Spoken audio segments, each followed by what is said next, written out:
You can see this is my Yamaha drum kit, electronic drum kit. It was a DTX Explorer kit, was one, but just about everything now has been replaced. It was all hard pads, much like these here, but obviously that shape. I found them pretty horrible to play, so in time, basically these have been replaced by 2 rolling pads, and this what looks like a real hi-hat over here.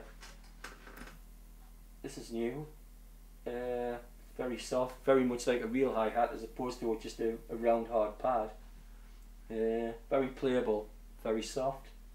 You know, it doesn't hurt your hands when you're using. You can go on for ages, doesn't it? Then this is the new pad. This is the XP70 Yamaha pad. It's a soft pad, very playable. Doesn't hurt your hands, doesn't hurt your wrists. You could play on it all day basically. It's not going to hurt. You know, you're not going to get blisters. Great. And this is a new brain. This has replaced the old brain, which was, well, basically basic. This is really good, this one. So it's probably this kit, electronic kit will stay like this because it's fit for purpose now. Really, you could use it for anything. And it's basically, you know, sounds like this.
Yes, it goes something like that anyway.